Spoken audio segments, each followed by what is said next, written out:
You think you still have plenty of time. You believe 60 is the new 40, or whatever nonsense people are promoting these days. You assume because you feel fairly healthy, your mind is still sharp and active, and your life is finally becoming manageable, that you have many years stretching ahead of you like a slow, quiet Sunday afternoon. You do not. I am 91 years old. I have lived through the time when Harry Truman was president.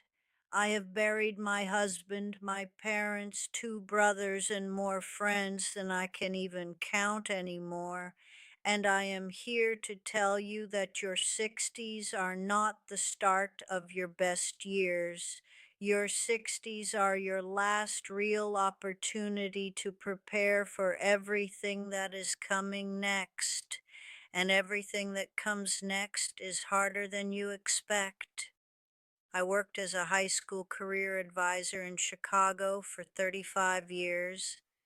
I retired when I was 69, which means I spent my 60s slowly winding down my career, helping my children through their own midlife struggles, and beginning to think about what would happen next. I believed I was fully prepared. I had saved enough money. I had clear plans. I had a husband I truly loved and children who called often, and grandchildren who lit up when I entered the room. I was not prepared for any of it. I was not prepared for my body to begin failing me in ways I could not control or fix. I was not prepared for the deep loneliness that arrives when your friends start passing away faster than you can process each loss. I was not prepared for my husband of 61 years, Daniel, to suddenly collapse in a grocery store on a quiet Wednesday afternoon while I was at home writing a shopping list. I was not prepared for the fear of a stroke, for waking up inside a hospital room unable to move my right side, realizing I could no longer live independently. So, this is not a message from someone who figured everything out. This is a message from someone who wishes she had been warned earlier. And if you are in your 60s right now, consider this your warning sign.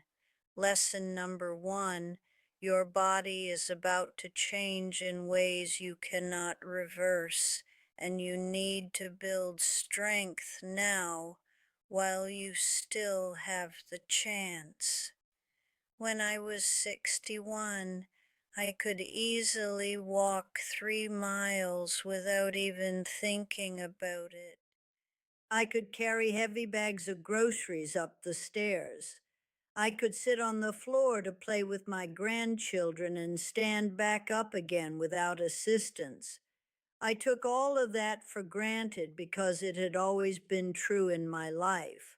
By 74, walking 1 mile became a serious effort. By 79, I needed to stop and rest halfway up the stairs. By 83, a stroke took away what was left of my independence. Here is what people rarely tell you: the muscle you lose after 60 is almost impossible to rebuild. The bone strength you lose is gone permanently. The balance you once had naturally now requires constant effort. And if you do not actively resist this decline, if you do not exercise regularly and move your body, challenging it while it can still respond properly, you are going to spend your 80s and 90s trapped in a body that cannot do what your mind still wants to do. I watch my great grandchildren running across the yard, and I remember when I could run like that. I remember when my legs felt strong and steady and my back did not ache constantly, and standing up from a chair was not a physical effort. That version of me feels like a complete stranger now. I wish I had taken better care of my body. I wish I had built more strength earlier when I still had the opportunity. If you are 61 and you can still walk 3 miles, walk those 3 miles daily. Build that strength now because you are going to need it later.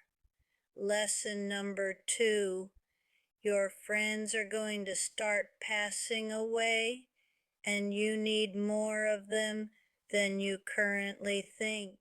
I had a close circle of 4 women I had known since my early 30s. We called ourselves the Wednesday Group because we met for lunch every Wednesday for almost 4 decades. Susan, Linda, Carol, and me. We raised our children side by side. We supported each other through divorces, illnesses, and the loss of our parents. I believed those friendships would last forever. Susan died in 2010, heart failure. She was 76. Linda passed away in 2015, cancer. She was 82. Carol died in 2021, illness.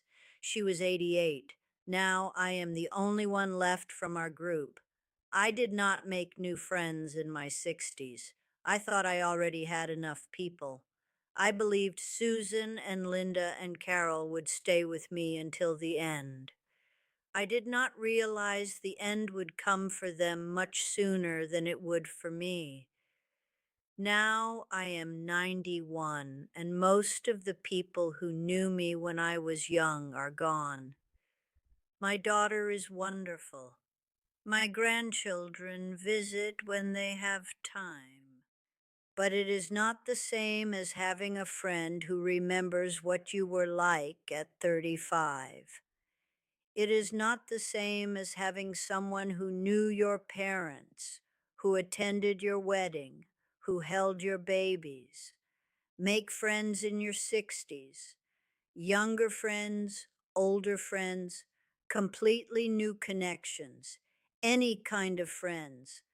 Cast a wide circle because you truly have no idea who will still be alive in 20 years. The loneliness of outliving everyone you care about is something I would never wish on anyone. Lesson number 3, have the important conversations about death and money now while everyone is still healthy enough to talk. When my mother was 88, she had a stroke that left her unable to speak clearly. She lived another 2 years, and we had no idea what she actually wanted. Did she want to be kept alive on machines? Did she want aggressive treatment or comfort care instead? Where was her will located? What were the passwords to her accounts? We spent those years guessing constantly, arguing with each other, making decisions without clarity. I promised myself I would not leave that burden to my children, and I almost did anyway. Because talking about death is uncomfortable and difficult. Nobody wants to sit down with their children and explain what they want at the end of life. Here is what I want you to do when I am dying. Here is where the money is stored. Here is who receives what after I'm gone. It feels dark. It feels too early. It feels like you are inviting death into the room. But death is coming whether you acknowledge it or not. And if you do not have these conversations while you still can, you are leaving confusion for the people who love you most. I finally had that conversation with Emma and David when I was 73. I should have done it at 63. I should have done it the moment I had grandchildren and realized there were people who would be affected by my passing Do not wait until you are ill. Do not wait until there is a crisis. Have the conversation now. Lesson number 4: retirement will not rescue you, it will reveal who you are. I spent my entire career looking forward to retirement. No more early mornings, no more difficult students, no more endless paperwork.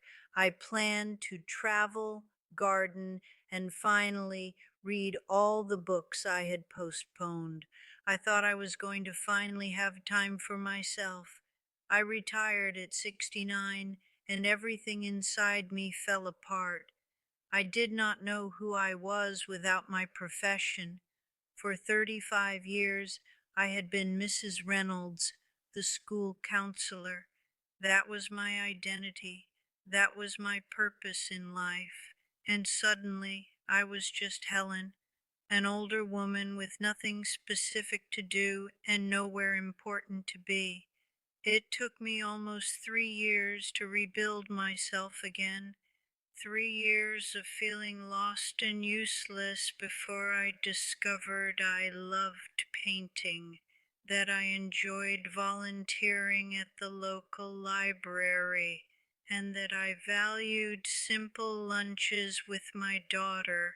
But those 3 years were dark and difficult. Daniel was worried about me. My children were concerned. I was worried about myself. If you are in your 60s and your job defines your entire identity, you are heading toward a dangerous drop.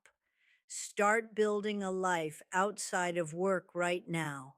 Develop hobbies. Maintain your friendships. Figure out what you love beyond your paycheck, because the day you retire, you are going to need something meaningful to become. And if you have not built that something, you will feel like nothing. Lesson number 5: you have less time with your spouse than you believe, and most of it will not be the healthy, active years you imagine.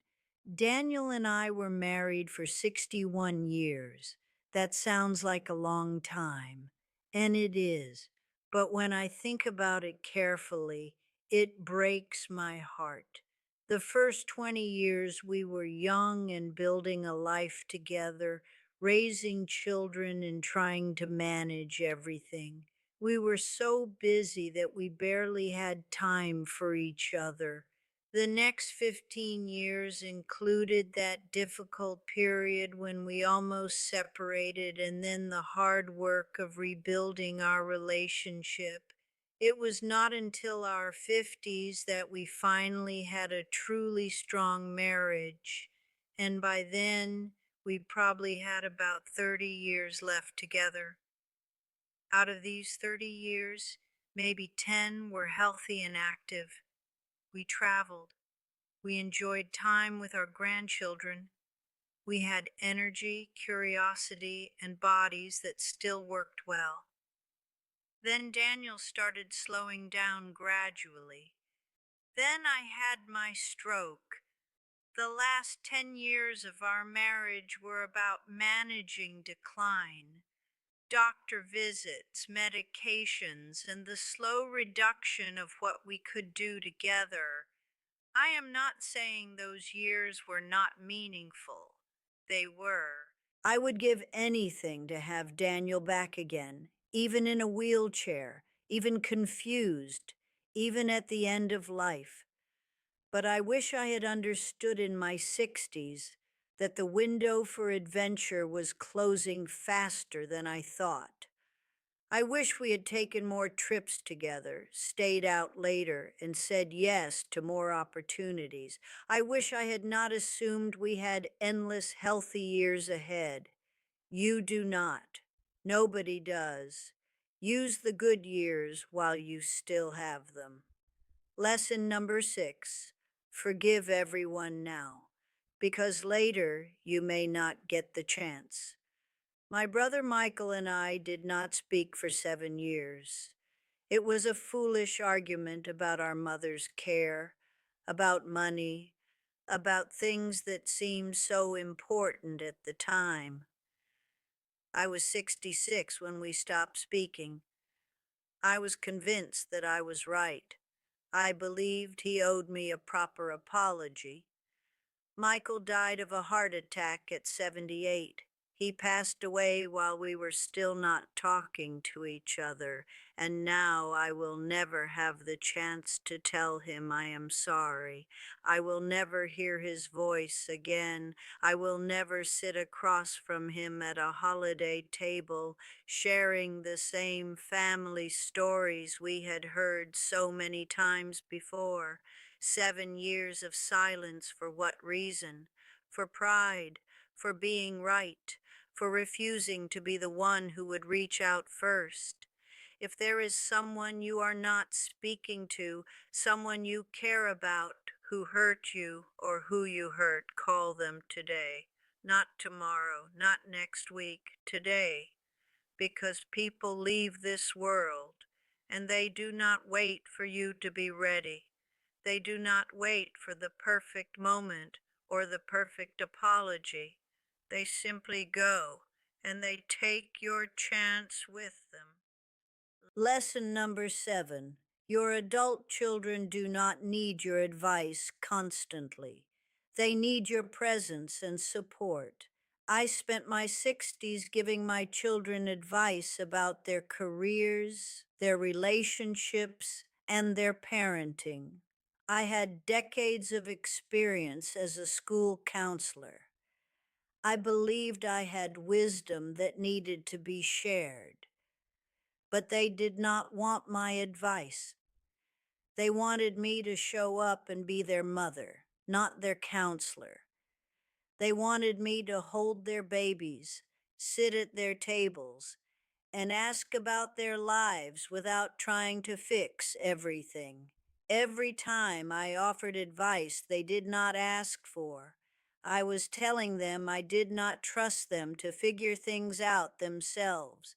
It took me until my 70s to learn to stay quiet, to listen without solving, and to be present without controlling. Lesson number 8. Your mind will begin changing in ways that may frighten you. I always considered myself a very organized and thoughtful person. I remembered birthdays, appointments, names, and small details about people's lives. In my late 70s, I started forgetting simple things. I would walk into a room and forget why I went there. I would search for words I had used thousands of times before.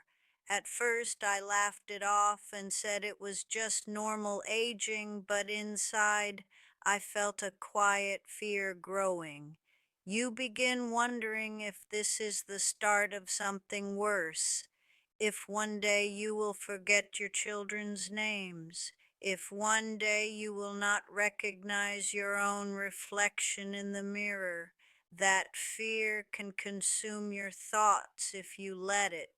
So I made another important decision. I would not spend my remaining years being afraid of losing myself. Instead, I focused on using my mind in simple, meaningful ways. Reading slowly, writing notes, having real conversations with people, staying mentally present for as long as I possibly could. Lesson number 9. You will become less important to the world, and that is something you must accept with grace. This is a difficult truth that very few people talk about openly. In your 40s and 50s, you are needed everywhere, at work, at home, in your community. People depend on you. They call you. They ask for your help. By your 70s and 80s, the world slowly moves on without you. You are no longer the center of decisions or activity. At first, it feels like a loss of value, like you are slowly becoming invisible. But if you accept it, something peaceful happens. You are free from expectations, free from pressure, free from needing to prove yourself. And that freedom can become beautiful if you allow it. Lesson number 10. The life you have right now is the life you will one day miss. I wish I could go back to my 60s for just one day, not to change anything major, not to fix mistakes or make different choices, just to feel what it was like to walk without pain, to think clearly, to sit with my husband and talk about nothing important, just one ordinary day. That is all I would want, because ordinary days become extraordinary memories when they are gone.